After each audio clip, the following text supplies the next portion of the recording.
Bien quoi la famille, bienvenue dans Zamactu, on va traiter l'actualité sur X, c'est parti.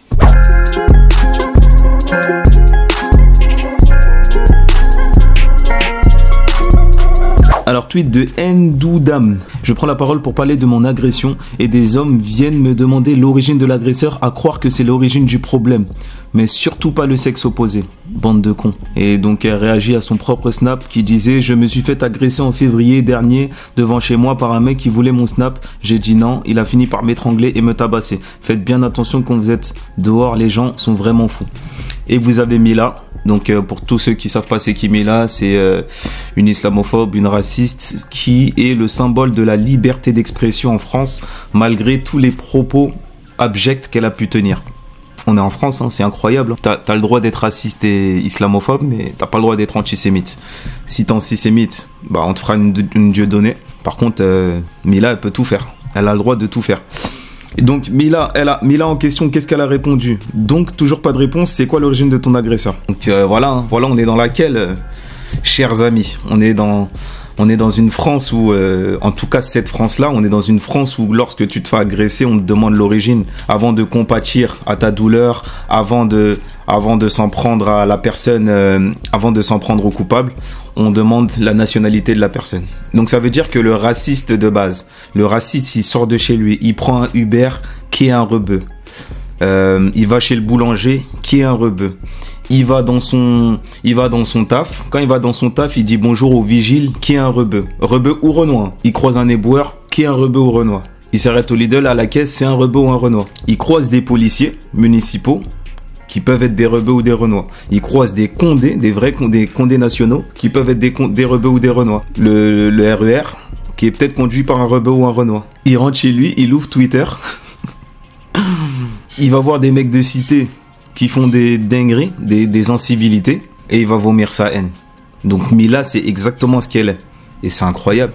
C'est fort quand même. Hein. C'est fort en fait, ce niveau de déni, il est fort. AJ+ français. Des dizaines de personnes sont mortes après un glissement de terrain géant dans une mine de cuivre et de cobalt dans l'est de la RDC. C'est une dinguerie la famille. Je sais même pas si je peux montrer les images. Au moins 32 personnes sont mortes. Plus de 10 000 mineurs travaillaient illégalement sur le site au moment du drame. On va pas faire comme si on le savait pas, on le sait tous.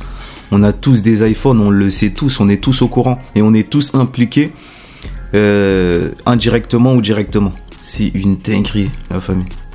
Voilà. J'ai l'impression que dans le monde, pour que nous on soit bien, c'est obligé qu'il y a des personnes à l'autre bout du monde qui soient mal. Pareil pour tout, hein. Les Ouïghours qui travaillent. Ou dans plein d'autres pays, nos vêtements qu'on achète pas cher, c'est un truc de ouf. Hein. Et le pire, la famille, c'est que ça va apparaître comme un vieux fait divers. Hein. Tout le monde va s'en foutre. On va pas en parler. D'ailleurs, on n'en parle pas trop dans les informations. Y a des choses plus importantes comme parler du maréchal Pétain, des vieux trucs comme ça. Et comme c'est loin de chez nous, on s'en bat les couilles. Hein. On en a rien à foutre. Même nous, qui sommes issus de l'immigration, on en a rien à foutre aussi. Hein. Alors, Éric Zemmour. Après Éric Zemmour antisémite, on nous explique maintenant que Sarah Knafo est peut-être misogyne. Vous n'êtes peut-être pas à une contradiction près. Vous êtes bien vice-président d'un parti de droite tout en étant de gauche. Donc il réagit au tweet de madame Florence Portelli. Donc Florence Portelli. Ah bah écoutez, si vous me demandez ça, qui suis vice-présidente de ce parti, je suis frontalement pas d'accord.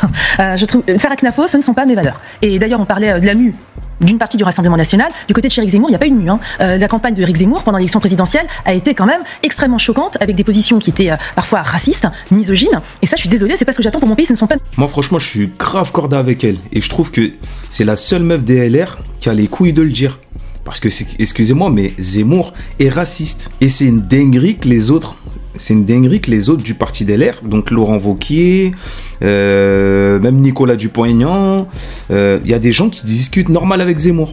Alors qu'ils refusent de discuter avec Mélenchon, qui voit comme un antisémite. Pourtant, Mélenchon, l'antisémite, n'a jamais été jugé, n'a jamais été condamné pour ça. Zemmour a été condamné, il a été tamponné officiellement raciste. Provocation à la haine raciale, et compagnie, et j'en passe. Et c'est une dinguerie. C'est une dinguerie que les gens parlent normal avec lui, qu'ils soient invités partout. Et je trouve que Florence Portelli, bah, c'est la seule que j'ai vue en parler. La seule de LR, hein. C'est la seule meuf de droite que j'ai vue dénoncer ça. Valeurs. Donc je ne comprends pas qu'on vienne chercher Sarah Knafo comme si elle était dépourvue de toute responsabilité dans la campagne. Genre Retailleau, Il y a qui encore? Retailleau, Laurent Wauquiez, je sais plus qui. Ah oui, il y a Portelli et Xavier Bertrand. C'est les deux qui sont pas avec Zemmour. Mais sinon, tout le reste, tranquille. Ouais, il peut être raciste. De Monsieur Zemmour alors qu'elle était très active dedans. Donc à partir de là, pourquoi on dit Sarah Knafo? Parce qu'elle présente bien, mais Sarah Knafo c'est Éric Zemmour. Donc au moins qu'on ait l'honnêteté de dire la primaire jusqu'à Éric Zemmour. Et moi je ne veux pas des idées d'Éric Zemmour. Après, Darmanin, si c'est ce qu'on a de plus à gauche, au secours. Enfin, pas au secours Darmanin, j'ai rien contre Gérald Darmanin. Ce que je veux dire, c'est que la primaire de la droite, telle qu'on l'a connue, ça allait en général en gros de l'UDI au rassemblement à l'UMP. Vous êtes contre, vous êtes contre cette primaire? Alors, je suis pour la primaire. Bref, en tout cas sur ça, je suis complètement d'accord avec elle. On va voir les commentaires, mais bon, je suis pas très serein. Alors, la droite la plus bête du monde, c'est toujours celle qui reste marginale, mais qui pense être au centre du jeu. Elle a une incroyable capacité à reproduire l'échec. On a vraiment du mal à distinguer LR du bateau ivre de la Macronie. Oui, après, c'est vrai que les LR, on sait plus qui fait quoi. Tout le monde est dispersé. C'est une dinguerie. Vous avez surtout peur que Sarah Knafo vous fasse de l'ombre. C'est vrai qu'à côté d'elle, qui ne parle que de politique, vous paraissez une harpie hargneuse et jalouse. Bien sûr que Sarah Knafo a entièrement sa place. C'est une des plus brillantes politiques actuellement. Tous ceux qui pensent que Sarah Knafo a sa place dans l'union des droites, c'est que ils sont un peu racistes. Excusez-moi, parce que Zemmour est raciste. Si Zemmour est raciste, Sarah Knafo, elle est pas si différente. C'est la même. À droite, ils éliminent de la primaire avant la primaire. Donner des leçons de racisme quand on se tient aux côtés de Retailleau, il fallait oser. Bah ouais, c'est vrai qu'il marque un point. Si elle est corda avec Retailleau qui dit abat le voile, qui a tenu des propos islamophobes, dans ce cas-là, elle aussi, elle est bizarre. Mais à moins qu'elle fasse une différence entre Retailleau et Zemmour, ce qui pour moi, malheureusement, n'est exactement la même chose. Et pareil, Wauquiez aussi, comme je disais, je le mets dans le même sac. C'est tous la même mère.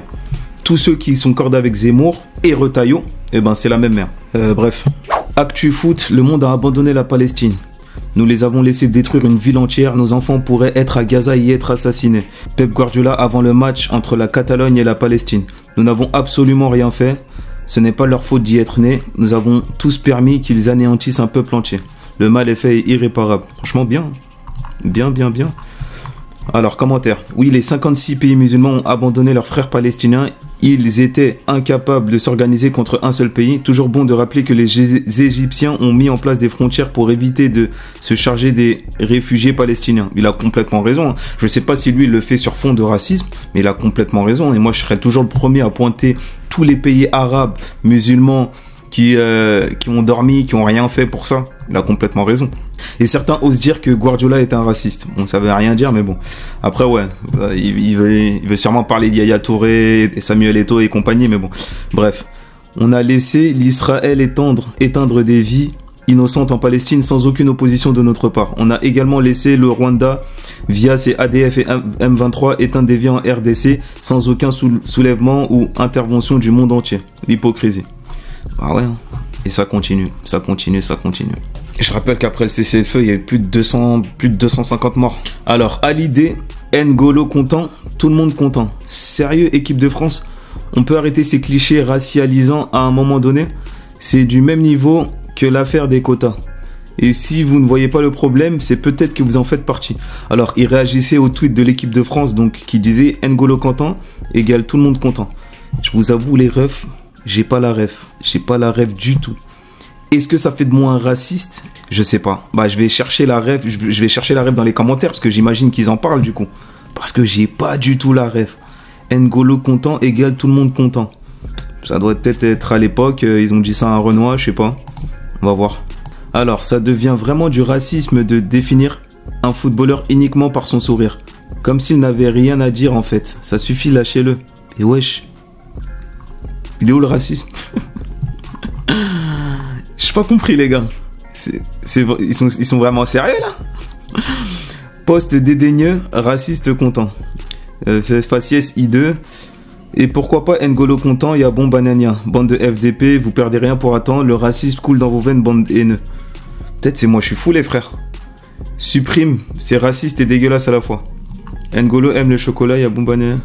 Changez votre phrase et excusez-vous auprès d'N'Golo.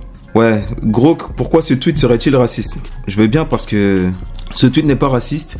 Il rend hommage à N'Golo Kanté, joueur exceptionnel et unificateur, en soulignant que son continu ravit tout le monde. L'apostrophe dans N'Golo respecte simplement la graphie du nom propre malien sans connotation accusée de racisme ici et peut-être une surinterprétation gratuite visant peut-être à semer la discorde plutôt qu'à célébrer le mérite sportif. Ah ouais, putain.